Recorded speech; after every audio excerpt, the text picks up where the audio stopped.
In India, out of 1 lakh people, 5 to 10 people can have brain tumor. That is the statistical data which is available. And if you ask me what is the most common brain tumor, then I would like to say you that it is not arising from the brain. It arises from other organs and it is called as metastasis. Apart from that, there are nearly 130 different types of brain tumors, some of which are meningioma, glioma, ependymoma, schwannoma, medulloblastoma, lymphoma, so on and so forth.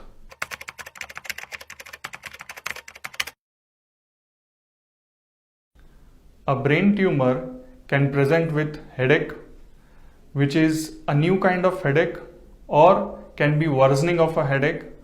It can present early in the morning and slowly there will be increase in the intensity of headache.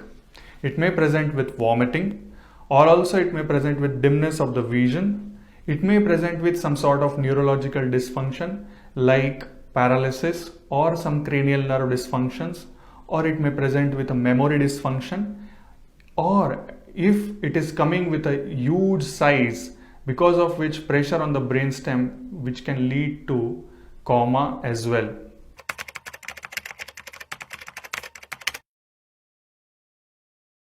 Brain tumor can happen at any age. However, at extremes of age, that is in the childhood and then in the old age, the brain tumors are supposed to be more common. Then if you ask me that which gender has more tendency to have brain tumors, it is male gender. However, some specific types like meningiomas are more common in females. In addition to that, because of industrialization, we have many pollutants staying inside our homes and inside our workplaces, which include various pesticides, various cleaners, and various gases which come out of air conditioners or refrigerators. All these things combined together have some increase in the risk of formation of all types of cancers, including brain tumor. Apart from that, many people ask me a question whether the brain tumors are hereditary.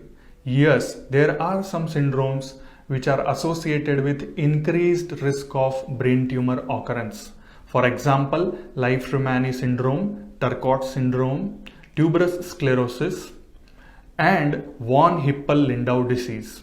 For further details, or if you know that in your family you have a tendency to have many kinds of tumors, then please visit our genetics department. They can help you to get a genetic counseling, and through that you can know about the risks of brain tumors and other tumors as well.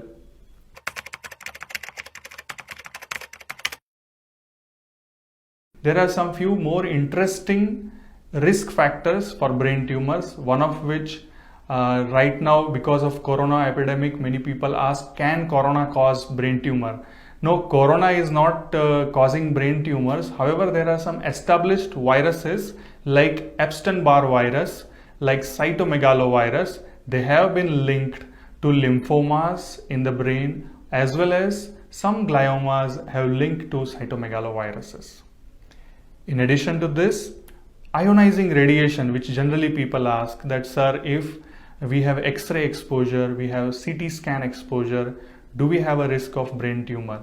Yes, there is some risk of developing brain tumor, not only brain tumor, but other cancers as well. Also, there are some factors in our cosmetic products, in cured meats, and in cigarette smoke, which are called as N-nitroso compounds. They are also the risk factors for not only brain tumors, but as well other cancers.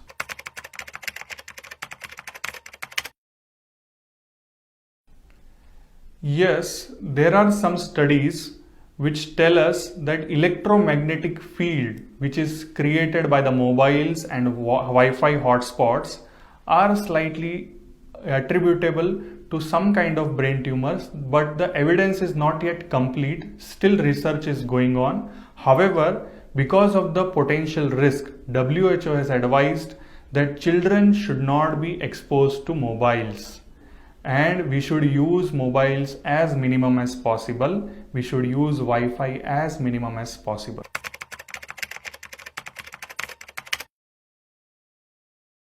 Various treatment options available for brain tumor are, one of the most important thing is we should learn preventive measures, that is preventive oncology. These services are available for us at HCG. Yoga and psycho-oncology services to understand the preventive measures in deeper manner. We have these services available at HCG. As a neurosurgeon, I do microscopic and endoscopic neurosurgeries. The intention of these surgeries is to provide maximal safe resections for the patient, and sometimes because of the high pressure inside the brain, we may need to remove some water from the brain, that is called as CSF diversion procedures. After establishing the histopathological diagnosis, we have one of the kind of such kind of services. We have digital histopathology lab here, through which we can later on decide that what kind of radiation, what kind of chemotherapy, what kind of immunotherapy has to be given. Here at HCG, we do multidisciplinary team approach through which the patient gets best of the opinions from all the doctors and best of the treatment, through which the patient will get benefit in terms of increase in the life expectancy as well as increase in the quality of life.